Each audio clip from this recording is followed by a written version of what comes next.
할렐루야. 네, 주의 은혜가 여러분에게 함께 하시기를 우리 주님의 이름으로 축원드립니다.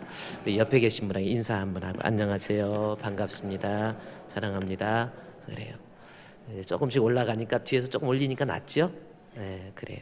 자, 오늘 하나님께서 주시는 말씀의 제목은 우리 지난주에 이어서 서로 대접하기를 원망 없이 하고라는 말씀의 제목으로 두 번째 시간 선교의 비전을 다시 한번 우리가 되새기자라는 마음을 가지고 이 말씀을 살펴보고 은혜를 나누고자 합니다. 자, 오늘 본문의 제목이 우리 베드로전서 4장 9절 말씀에 그대로 나와 있습니다. 우리 베드로가 우리에게 말세에 우리가 하나님 앞에 갔을 때 인정받는 사람이 되기 위해서 권면한 내용 중에 하나가 서로 대접하기를 원망 없이 하고라는 말씀입니다. 여러분, 서로 대접하기를 원망 없이 할 수 있는 저와 여러분이 되시기를 주의 이름으로 축원드립니다. 그러면 여기서 서로 대접하라, 그럴 때 우리는 이 본문의 내용, 서로 대접하기를 원망 없이 하고라는 그 내용을 마치 서로 사람을 대할 때 상대방을 높여드리고 상대방을 섬겨드리고 또 도덕적으로 윤리적으로 상대방에 대해서 예를 갖추고 이런 모습으로, 그러한 느낌으로 이 본문을 받아들이는데, 이 본문의 뜻은 전혀 그 뜻이 아닙니다. 물론 우리가 예의 바른 모습을 가지고 상대방을 대하는 것도 성도들이 취해야 될 행동 중에 하나라고 볼 수 있지만, 오늘 본문의 내용은 서로 대접하기를 원망 없이 하라고 하는 것은, 먼저 대접이라고 하는 말씀의 단어가 헬라어로 보면은 필록세노이라고 하는 단어다. 여러분께 제가 지난주에 말씀드렸죠. 필록세노이라는 단어인데, 이 필록세노이라고 하는 단어는 헬라어의 필로스 플러스 크네소스라고 하는 단어의 합성어입니다.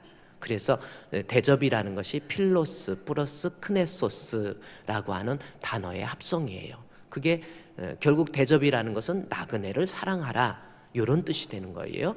나그네를 사랑하라, 그것을 원망 없이 하라, 그런 뜻으로 이제 우리가 이해가 되어야 되는데, 그렇다면 여기서 나그네를 사랑하라고 하는 것은 집이 없어서 떠돌아다니는 불쌍한 사람들, 뭐라고 그랬죠? 우리 집이 없어서 노숙자들, 이런 사람들에 대해서 관심을 가지고 그들에게 궁유를 좀 베풀어주고 그들을 좀 도와주고 그런 느낌으로 우리가 생각할 수 있는데, 여기서 나그네는 그런 사람들이 아닙니다.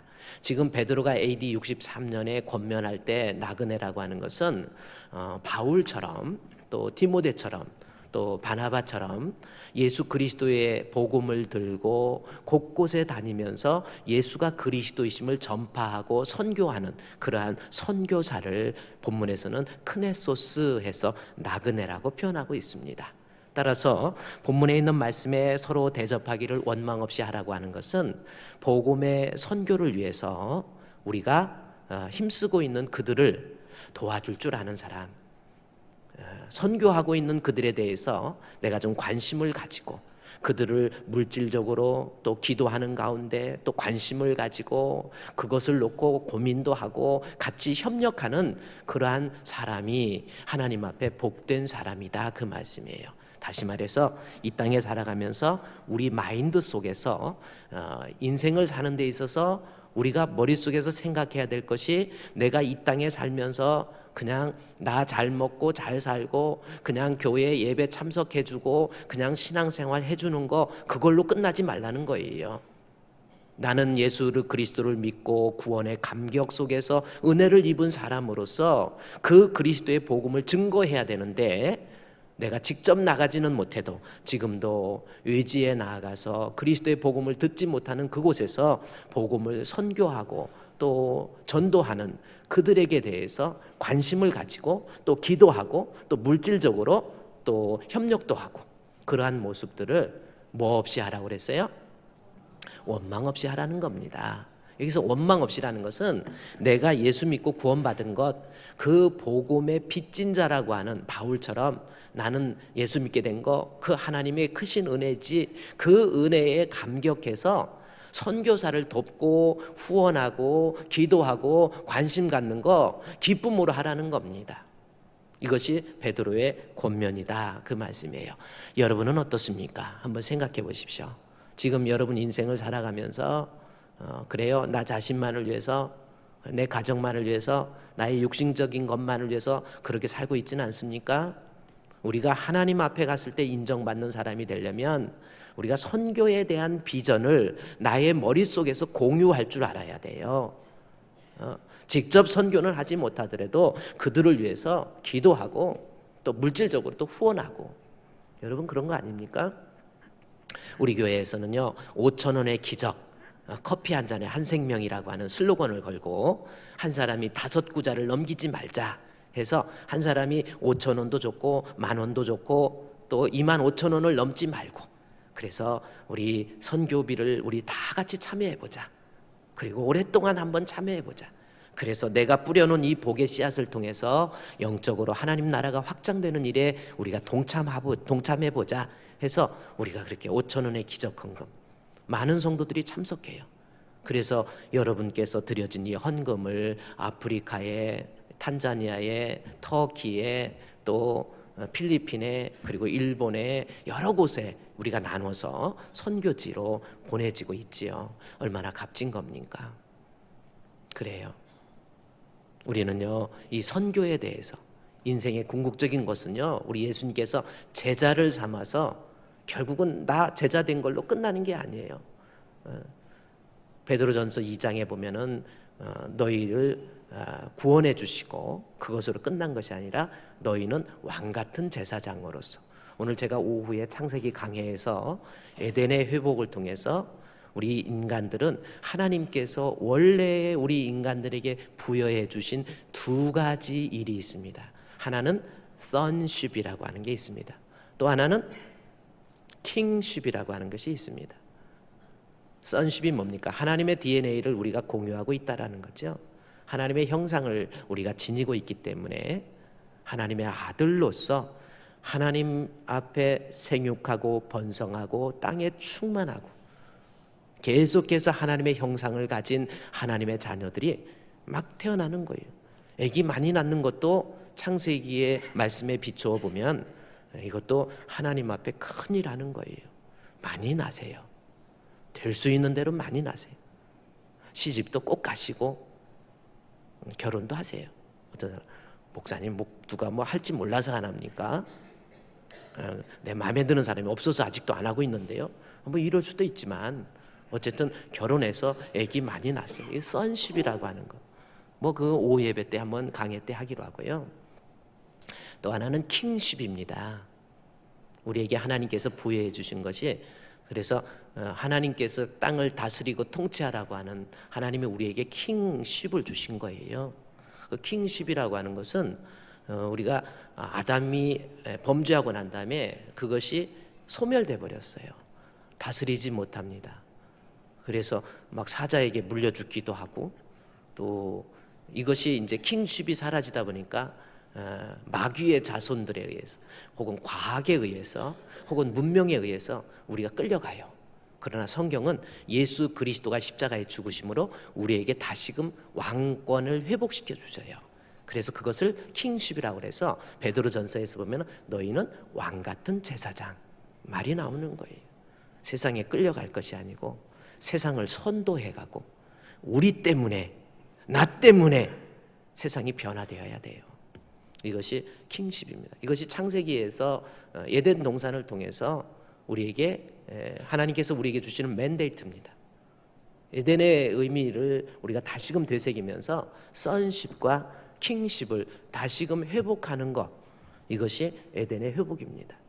어쨌든 우리는 이 땅에 살면서 내가 예수 믿고, 그거 베드로전서에서 뭐라, 예수 믿고 구원받은 거 그거 끝난 거 아니에요. 다시 비전을 가지고 부족하지만 나약하지만 주님이 원하시는 거라고 한다면 제가 감당하겠습니다. 그러한 비전을 가지게 됐다고 한다면 선교를 감당할 때 우리가 잘할 수 있는 사람, 선교를 통해서 하나님을 기쁘게 해드릴 수 있는 아름다운 선교를 감당하는 사람이 되기 위해서는 어떻게 해야 될 것인지, 그것을 하나님 말씀을 통해서 살펴보고 우리 자신의 선교를 새롭게 그리고 건강하게 만들어 보고자 합니다. 자, 선교를 건강한 선교, 하나님 기쁘게 해드리는 그러한 선교가 되기 위해서는 사도행전 15장으로 일단 가보십시오. 자, 여러분이 이제 성경에 조금 강해적인 내용이 들어가기 때문에 사도행전 15장의 내용을 우리 같이 보아야 됩니다. 사도행전 15장 36절에서 41절까지 말씀입니다. 사도행전 15장 36절에서 41절까지 말씀, 여러분이 제가 오늘 설교하는 이 말씀을 한번 잘 들어보십시오. 이 사도행전이라고 하는 것은 누가가 기록한 성령행전이라고 해서 성령께서 어떻게 복음 사역을 위해서 힘쓰고 있는 자들을 운영하시고 그들을 진행케 하는가라는 것을 설명한 책이 사도행전입니다. 그래서 사도행전을 통해서 우리가 건강한 선교, 하나님 기뻐하는 선교가 어떤 모습이 되어야 될 것인가라는 것을 조금 살펴볼 수 있다라는 거예요. 사도행전 15장 36절에서 41절까지 내용을 제가 잠깐 여러분에게 읽어드리면, 자, 36절에 며칠 후에 바울이 바나바더러 말하되 우리가 주의 말씀을 전할 각 성으로 다시 가서 형제들이 어떠한가 방문하자 하고, 바나바는 마가라고 하는 요한도 데리고 가고자 하나 38절에 바울은 밤빌리아에서 자기들을 떠나 함께 일하러 가지 아니한 자를 데리고 가는 것이 옳지 않다고 하여 서로 심히 다투어 피차 갈라서니 바나바는 마가를 데리고 배 타고 쿠브르로 가버리고 바울은 실라를 택한 후에 형제들에게 주의 은혜의 부탁을 받고 떠나서 수리아와 길리기아로 다니며 교회를 견고하게 하니라 라는 말씀이 있습니다. 자, 제가 여러분께 읽어드렸는데 이 내용을 우리가 듣고 성경을 보면 어떤 내용이냐면 결국은 안디옥 교회에서 파송한 바울과 바나바, 주의 종 두 사람이 서로 싸웠다. 그것도 그냥 싸운 것이 아니고 심하게 싸운 거예요. 아주 심하게 다투니라. 39절에 그랬죠. 서로 심하게 다투었다라는 거죠. 그래서 여러분, 이 성경을 저는 읽으면서 아니 두 사람 싸운 거, 그것도 주의 종들끼리 싸운 거를 뭐 들라고 여기에다 기록해가지고 뭐 굳이 기록할 필요가 있겠나 이런 생각을 하게 됩니다. 왜 여기다 이걸 기록했죠?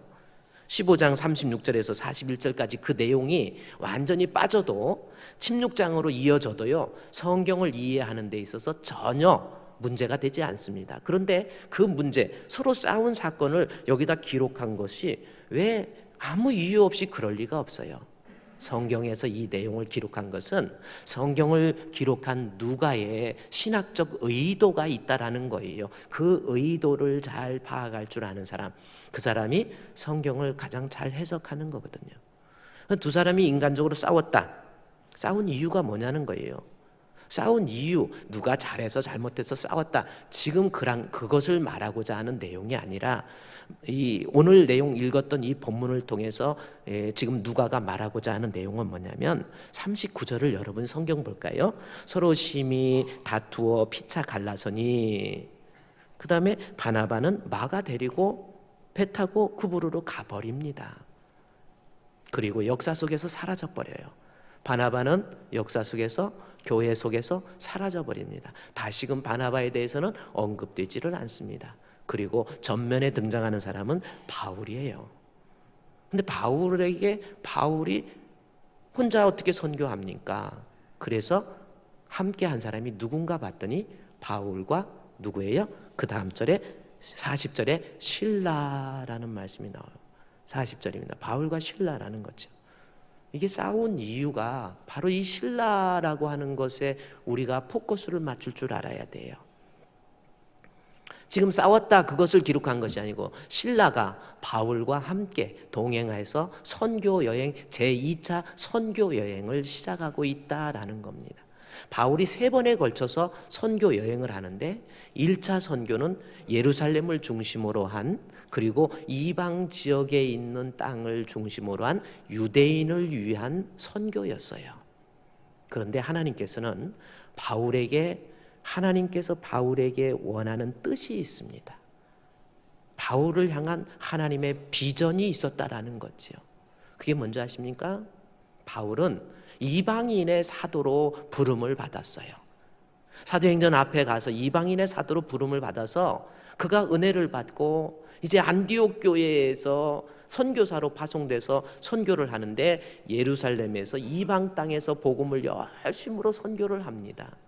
그런데 우리가 눈여겨봐야 될 것은 바울이 이방 땅에서 선교를 하긴 하지만 바울이 선교한 선교의 대상은 유대인의 회당을 쫓아다니면서 유대인들에게만 복음을 증거하고 있었어요.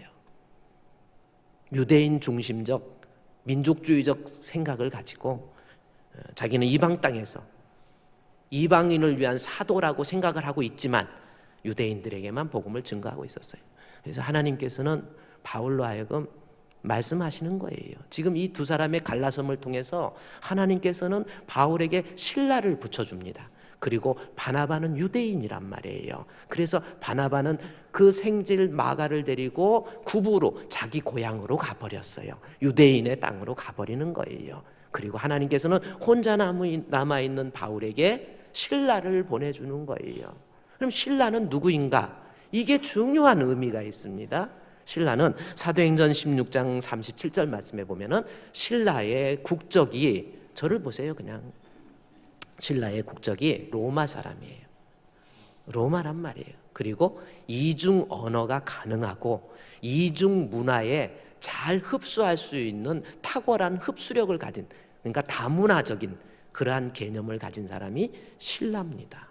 그래서 하나님께서 바울이 계속해서 이방 땅에서 선교를 하긴 하지만은 그래봐야 계속해서 다니는 곳은 유대인들을 위한 선교를 하니까 하나님께서 바울에게 비전을 보여주는 거예요. 바울아, 내가 너를 부른 것은 이방인의 사도라는 거예요. 너 이방인을 향해서, 그리고 더 나아가서 빌립보, 그 다음에 고린도, 그 다음에 데살로니가, 그 다음에 로마를 향해서 복음을 선포해라 라고 하는 메시지가 신라입니다. 로마에 선교를 하기 위해서는, 유럽 쪽에 선교하기 위해, 당시에 유럽은 전체가 다 로마의 식민지거든요. 따라서 이중 언어인 로마를 하기 위해서는 로마 말을 할 줄 아는 그러한 사람이어야 되거든요. 그래서 하나님께서 신라를 붙여줘서 바울로 하여금 선교의 비전을, 복음의 끝을 로마로 향하도록 만들었어요. 그런데 바울은 어떻게 했습니까?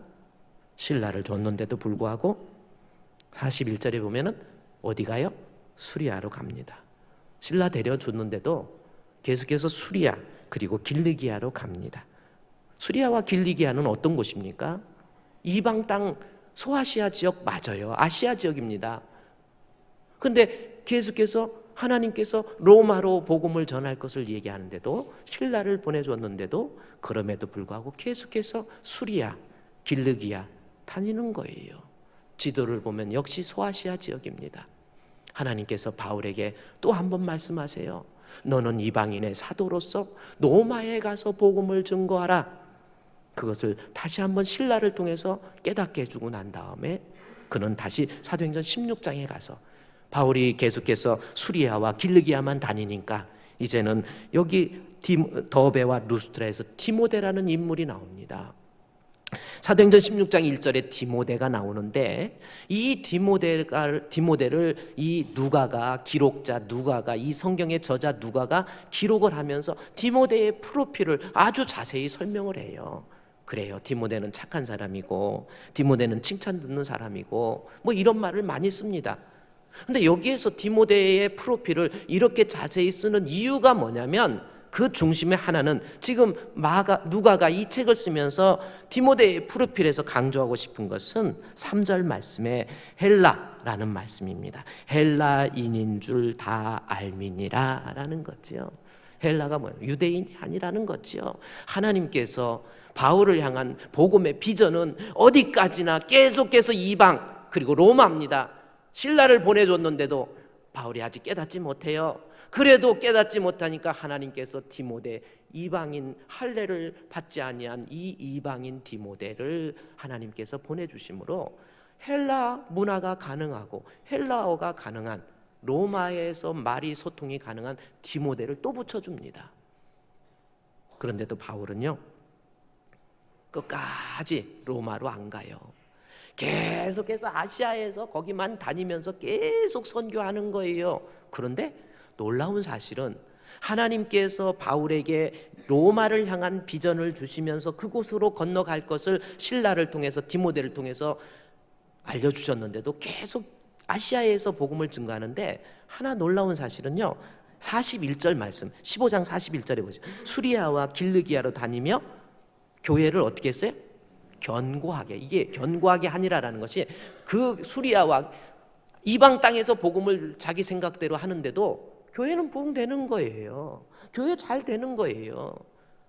또 디모데를 붙여주면서 계속해서 로마로, 복음의 끝이 로마로 향해 있다는 것을 하나님께서 가르쳐 주는데도 깨닫지 못하는데, 그래서 계속해서 또 소아시아 지역에서 복음을 증거합니다. 그래서 5절에 증거하는데 또 하나 놀라운 사실은, 이에 여러 교회가 믿음이 더 굳건해지고 수가 날마다 늘어가는 거예요. 그러니까 바울 입장에서는 어라? 이거 뭐 복음이 내가 이곳에서 이렇게 하니까 교회가 부흥되니까 야, 이게 하나님의 뜻인가 보다 생각해서 그는 결코 로마로 가려고 하지 않습니다. 끝까지 자기 고집을 내세우는 거예요. 그랬더니 하나님께서 사도행전 16장 6절에 성령이 아시아에서 말씀 전하지 못하게 직접 말하십니다. 바울을 향한 복음의 비전을 계속 가르쳐 주는 거예요. 성령이 아시아에서 말씀 전하지 못하게 하거늘. 그래도 바울은 또 어떻게 하는 줄 아세요? 아시아에서 너의 복음의 비전은, 선교의 비전은 로마야 하고 알려주는데도 바울은 어떻게 6절에 전하지 못하게 하거늘. 그래도 그들이 부르기아와 갈라디아, 역시 소아시아, 갈라디아, 부르기아, 루스라, 더베 뭐 이런 지역만 계속 다니는 거예요. 그래도 부르기아와 갈라디아 땅으로 가니라. 성령의 말을, 성령의 말을 듣지 않는 거예요. 그러니까 다시 7절에 무시아에 이르렀을 때 비두니아로 가고자 애를 또 써요. 무시아에서. 그러니까 예수의 영이, 또 성령이 나타나셔서 너 비두니아로 가지마 하고 영이 허락하지 않아요. 그래도 바울은 그냥 무시하고 비두니아로 또 갑니다. 그래서 무시아에 계속 그쪽으로만 가는 거예요. 바울의 비전, 바울의 뜻, 인간적인 생각, 자기 생각에 의해서 계속해서 바울은 자기 뜻대로 하는 거예요. 아니, 근데 이게 더 좋은 것 같습니다. 하나님, 이게 얼마나 교회도 부흥되고 이게 얼마나 좋습니까? 하나님, 이게 더 좋아요. 그러는 거예요. 성령, 신라를 붙여주지요. 디모데를 붙여주지요. 성령께서 가로막지요. 너 그러지 말라고 직접 말하죠. 그래도 안 되니까 나중에 계속 무시하니까 9절에 밤에 직접 하나님께서 환상 중에 나타납니다. 이게 비전이에요. 영어로 보면 환상을 비전이라고 썼거든요. 이제 비로소, 이제는 성령께서, 하나님께서 환상, 이거를 테오판이라고 그럽니다. 하나님이 직접 현현해서 직접 나타나셔서 바울에게 이야기하는 내용이 뭡니까? 바울로 하여금 밤에 환상 중에 바울에게 불러서 마게도냐로 건너와라, 마게도냐로 건너와라. 이게 어디입니까? 마게도냐. 아까 지도 한번 띄워줬었는데요. 마게도냐라고 하는 지역은 지중해를 중심으로 해서 아시아에서, 저기 보십시오, 아시아에서 유럽으로 가는 데가, 유럽의 첫 도시가 마케도니아입니다. 그 마케도니아, 유럽으로, 로마로 가는 거예요. 마케도니아의 수도가 데살로니가입니다. 마케도니아의 큰 성이 빌립보입니다. 그 성이 큰 성이에요. 그래서 하나님께서 하도 바울이 자기 주장, 자기 생각, 자기 뜻대로만 선교를 하려고 하니까 하나님께서 불러요. 바울아, 바울아 하고 불러요. 불러가지고 나중에는 직접 건너와라 그럽니다. 바울은 마음속에서요, 하나님, 왜 나를, 지금 이곳에서도 잘 되는데 하나님 왜 나를 불러서 로마까지 불러가게 합니까?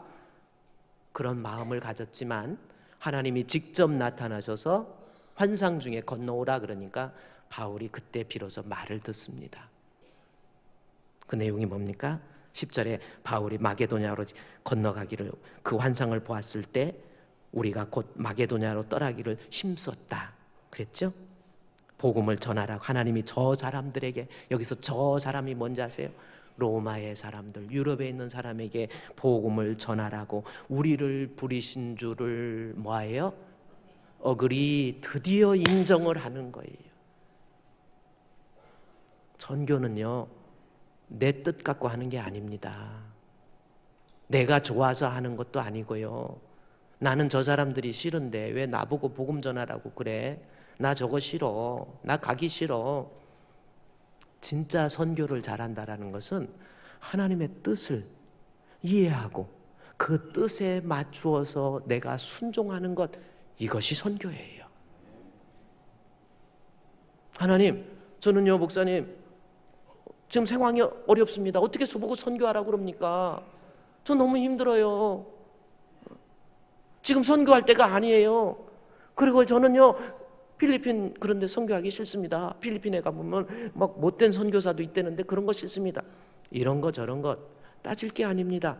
내가 아무리 가기 싫어도 그곳을 하나님이 원하신다고 한다면, 거기에 하나님께서 나를 향한 비전이 있다고 한다면, 주여 주님의 뜻에 내가 순종하겠습니다. 그것이 선교란 말이에요. 그것이 선교라는 거예요. 바울이 끝까지 말 안 듣고 드디어요 바울이 오래니까 가요. 자기 뜻 못 버리고 갑니다. 가가지고 어떻게 합니까? 11절 말씀에 드로아에서, 무시아에서 드로아로 가요. 항구입니다. 드로아에서 사모드라게로 갑니다.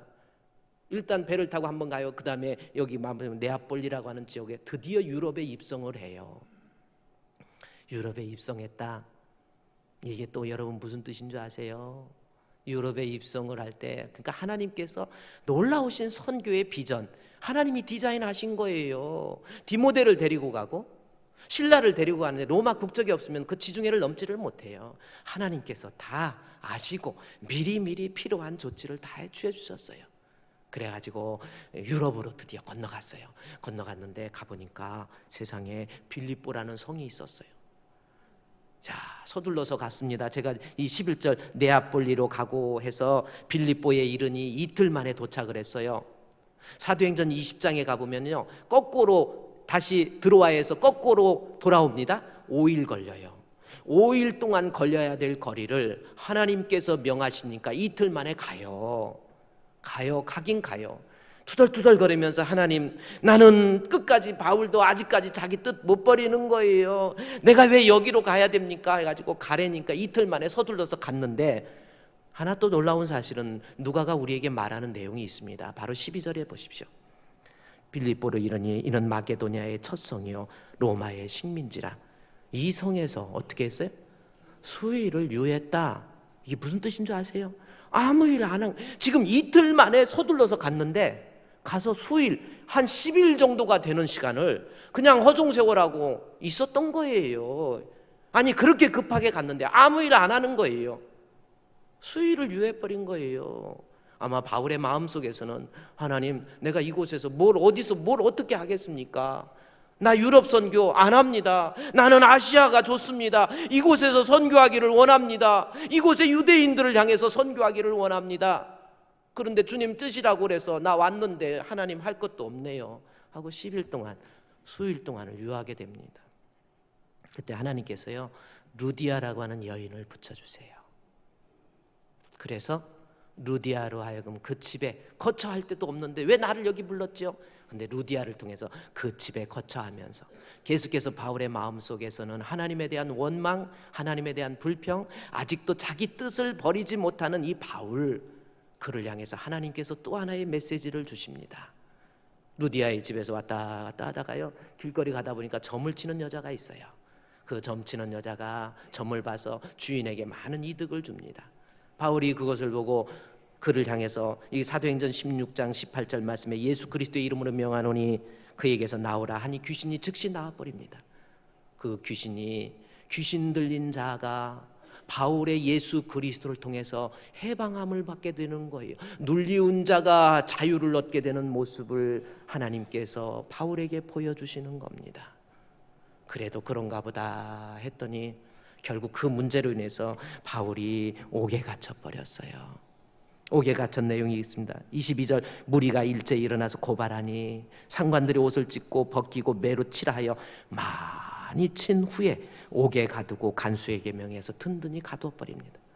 아니, 지금도 바울은 그런, 하나님 어떻게 내가 이런 일이 있습니까? 어떻게 나에게 이렇게 이런 일이 있을 수 있습니까? 하나님 해도 너무하세요.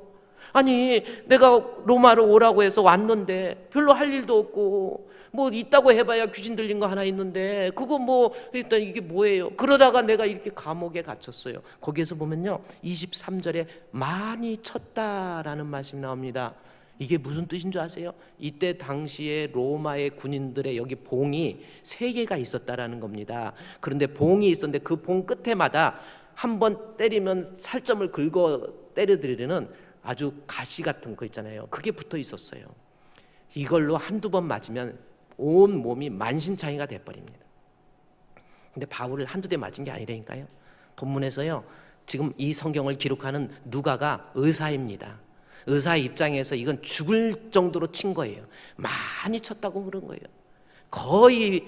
그러니까 바울은 하나님 어찌하여 나로 하여금 이곳에 와서 이런 고생하게 되고 나 거의 죽을 것 같아요.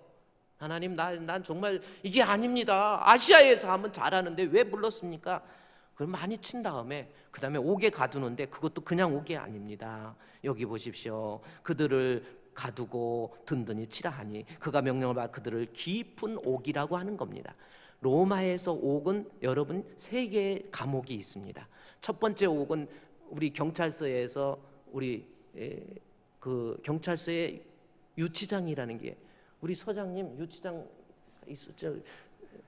그 유치장에 있어요. 유치장은 그냥 들어가면 저도 경목이어가지고 예배 드리러 한번 갔더니 유치장에 딱 사람들이 몇 명 있습니다. 앉아 있으면 목사님 오셨습니다. 말씀 들으세요. 그러면 여러분 차렷 12시 하면 어떻게 되냐면요.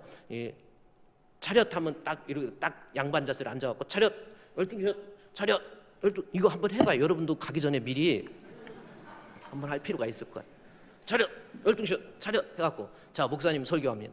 그 유치장 잠깐 있다가 가는 거. 그게 첫 번째 옥이고요. 두 번째 옥은요. 보통 일반적인 사람들 있다가 어느 정도 형기를 채우면 나오는 거. 여기서 깊은 옥은요. 들어가면 죽어서 나오는 옥입니다. 실제로 그렇게 돼 있어요. 그러니까 바울 입장에서 하나님 나 진짜 왜 여기를 불러가지고 내가 이렇게 만신창이 되도록 매를 맞아야 되고 뭐 해봐야 복음 전도할 수 있는 분위기도 아니고 그리고 옥에 갇혀서 나는 이제는 죽어요. 나는 이제 더 이상 나갈 길도 없어요. 하나님 왜 나를 여기를 불렀습니까? 하고 바울이 그곳에서 옥중에서 심하게 탄식하고 원망하고 하나님을 향해서 나 여기 아니에요. 나 여기 전도하기 싫어요. 나 여기 선교하기 싫어요. 그리고 있는 장면입니다. 그것이 25절 한밤중에 바울이 그 절망 중에서 감옥에 깊은 옥에 가뒀죠. 발에 또 착고까지 채워놨죠. 꼼짝 못하게 만드니 바울이 얼마나 억울하고 하나님 왜 이렇습니까? 그것이 바울이 실제로 바울이 한밤중에 신라가 기도했다라고 하는 거죠. 기도하고 뭐 했어요? 찬송하며 이 말씀이 나옵니다. 그러면 설교 쉬운 설교를 하나 할게요. 여러분 이렇게 힘든 위기에 들어갔을 때도 하나님께 기도하고 찬송하면 하나님이 기적을 베풀어 주십니다. 그러면 아멘 해요. 지금 이미 한 사람 좀 미안하겠지만은 아멘 합니다. 그것도 맞는 말이지만 지금 본문에서 그것은 본문의 내용을 잘 이해하지 못한 사람의 설교입니다. 제가 뭐 남의 설교를 뭐 얘기하지만 성경은요 텍스트에서 원하는 것, 저자의 의도를 정확히 파악해서 성경을 해석할 줄 아는 해석학적 능력을 가지고 있어야 성도들에게 정말 바른 설교를 해주는 거거든요. 근데 기도하고 찬송했다. 자 보세요. 제가 심야 기도 때도 조금 얘기했지만은 기도는 주로 어느 때 합니까? 네? 어려울 때 많이 하잖아 기도. 목사님 저는 밥 먹을 때도 하는데 그래 네 잘났어 그건 밥 먹을 때. 근데 주로 기도라고 하는 단어가 어려울 때 하는 거잖아요. 하나님 나 너무 힘들어요. 그거죠? 찬송은 뭐 할 때 하는 겁니까? 기쁠 때 하는 거잖아요.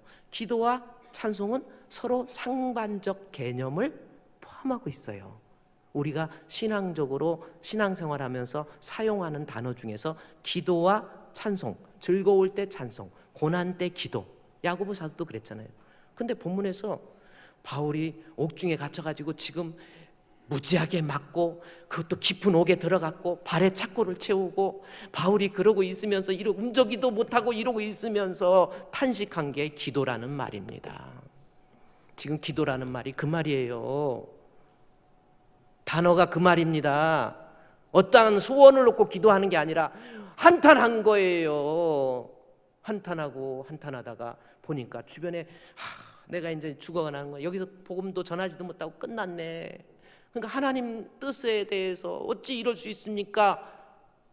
그랬는데 그러고 있다가 보니까 주변에 죄인들이 많이 있는 거예요.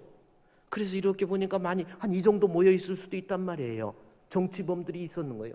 그래서 그들에게 가서 본능적으로 하나님에 대해서 원망은 했지만 그들을 향해서 예수가 그리스도이시고 예수 믿음으로 구원을 받을 수 있고 인간에게 있어 진정한 생명의 길이 예수시다 라는 것을 그가 착고에 차인 상태에서 원망 가운데 거기에서 설교를 한 거예요. 그랬더니 반응이 놀라운 겁니다. 여기 본문에 25절에 죄수들이 듣더라 그랬는데 여기서 들을 때는 뭐냐면 죄인들이 판사의 말을 듣듯이 무릎을 꿇고 그들이 바울의 설교를 듣는 거예요. 설교를 들으면서 그 시간이 얼마나 갔는지 모르지만 예수만이 참 생명의 길이고 예수가 우리에게 진정한 자유를 줄 것이며 예수 믿는 믿음의 자에게 천국의 은혜를 준다. 인간이 걸어야 될 진정한 길은 예수 그리스도다. 여기저기서 눈물을 흘리면서 지하 감옥 옥중에서 어두컴컴한 곳에서 여기저기서 흐느끼기 시작하는 거예요. 여기저기서 흐느끼면서 그 자리에서 사람들이 일어나기도 하고 그 자리에서 사람들이 주님을 향해서 예수를 영접하면서 찬양도 하고 주 예수를 믿는 놀라운 역사가 일어난 거예요. 그때 바울이 원망하는 기도를 하다가 원망하면서 단식하다가 하나님 뜻을 아는 거예요. 지금 로마의 속박에 눌려있는 이 많은 사람들, 내가 그리스도의 복음을 전함으로 그들에게 매인 착고가 풀리게 되고 그들이 진정한 자유를 얻게 되고 그들이 예수 그리스도를 통해서 구원을 얻게 되는구나. 하나님의 뜻이 그리스도의 복음의 끝이 바로 로마구나 라는 것을 그가 깨닫고 비로소 원망을 변해서 하나님께 찬송한 거예요. 우리말로는 보통 여기 바울이 기도하고 찬송하며 그게 아니라니까요. 원망하는 마음 가졌다가 하나님의 뜻을 이해하니까 주님이 원하시는 선교의 비전을 바울이 드디어 깨달은 거예요. 그렇게 성령을 통해서 3번 이야기하고 디모데를 붙여주고 실라를 붙여줘도 깨닫지 못했는데 로마의 옥에 빌립보라고 하는 그 옥에 갇혀서 그리스도의 복음을 전하는데 놀라운 기적의 역사, 능력의 역사, 복음의 뜨거운 역사, 이런 것을 보고 하나님께서 그에게 환상 중에 나중에 옥문이 열리잖아요. 그게 무슨 뜻인 줄 아세요? 옥문이 열림으로 로마에 드디어 예수 그리스도를 통해서 악한 사탄 마귀의 눌림으로부터 자유를 얻게 되고 생명을 얻게 된다 라고 하는 것을 하나님이 직접 보여주시니까 바울이 그 자리에서 주님을 찬양한 거예요. 주님을 높인 거예요. 하나님께 영광을 돌린 거예요. 주님의 뜻을 발견하고 나니까 주여 내가 여기 있나이다. 이제 주님의 뜻을 알겠습니다. 주여 가겠습니다. 어디든지 가겠습니다. 이때부터 세상에서 감당하지 못할 바울이 되는 겁니다. 하나님의 뜻을 이해하고 하나님의 비전을 이해하고 그 뜻에 순종하면서 이제는요 죄수의 몸으로 로마에 들어가서 그는 담대하게 예수야말로 인생에 있어서 생명이 되고 예수야말로 우리 인생의 참 구주가 되신다 라고 하는 것을 로마 곳곳에 마치 가을에 가물었던 가을에 떨어진 이파리에 불이 붙어서 산불이나 들불들이 곳곳에 퍼지듯이 바울의 복음 선포를 통해서 그때부터 빌립보에서 놀라운 주의 복음의 역사가 일어납니다.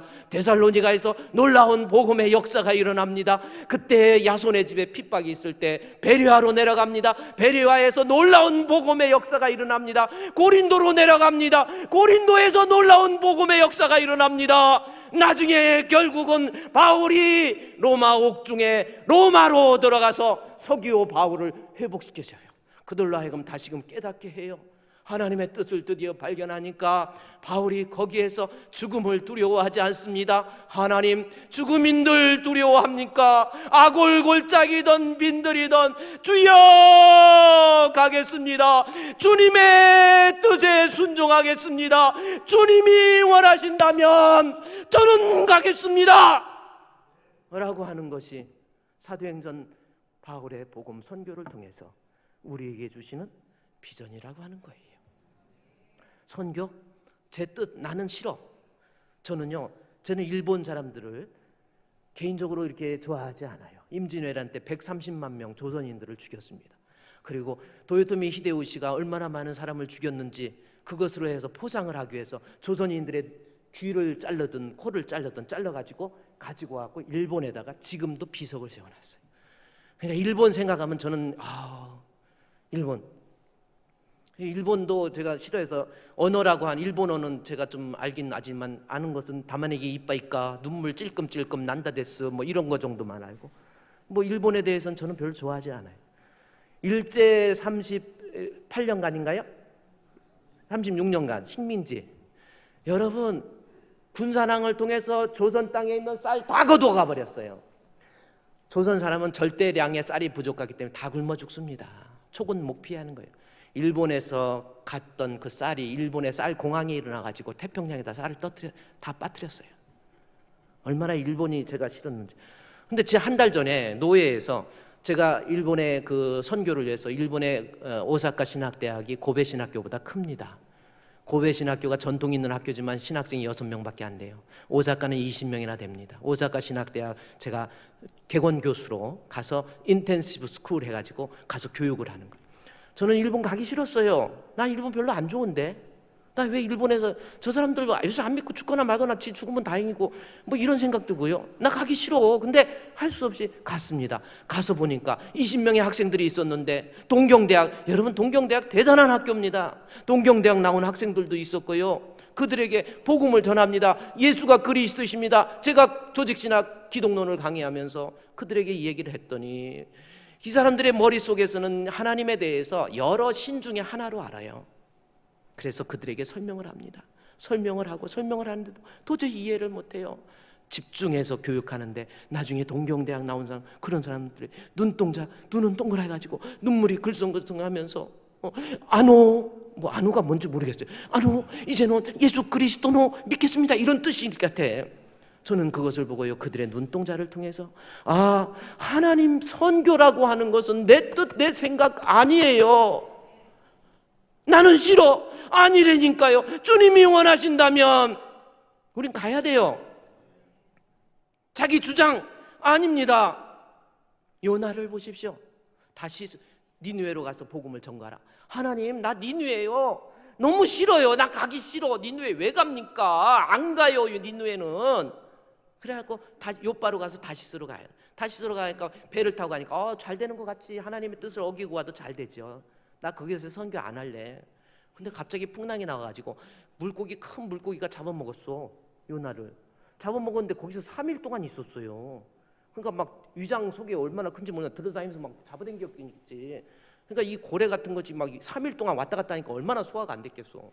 막 그래가지고 으악 해갖고 토해내버립니다. 그럴 때 하나님께서요, 요나 아미떼의 아버지, 아미떼 낚싯대 같은 이름이. 근데 아미떼의 아들 요나에게 임하여 가라사대 너 니느웨로 가라.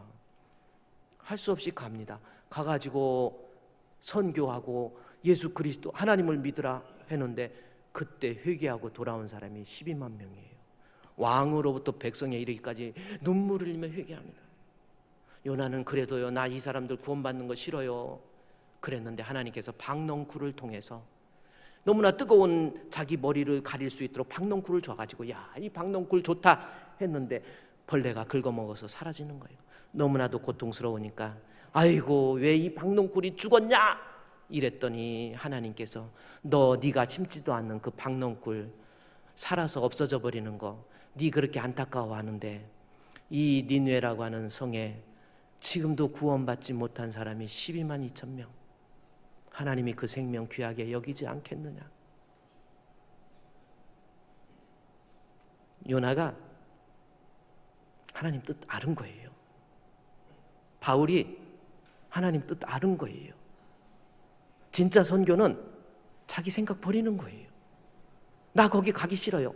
목사님 저는요 지금 선교할 경황이 없어요. 나 지금 살기도 힘들어요. 한 달에 5천 원씩 가난한 사람 도와주고 내가 지금 나 살기 힘든데 그거 어떻게 합니까? 나 못합니다. 그리고 지금 여건이 아니에요. 뭐 그거 어떻게 합니까? 나 못해요. 아니에요. 주님이 원하신다면 하나님. 그래서 제가 어렵겠잖아요. 진짜 신앙은 말씀 위에 서서 내 뜻 버리고 감정을 버리고 말씀에 서니 불완전한 믿음 온전해지고 주여 주님이 원하신다면 주님의 뜻이라면 저는 순종하겠습니다. 그곳이 어디가 되었든지 푸른바다 나서니 몸 어디든지 가오리다. 괴로우나 즐거우나 주만 따라 가오리니 어느 누가 막으리까. 죽음인들 막으리까. 어느 누가 막으리까. 죽음인들 막으리까. 할렐루야.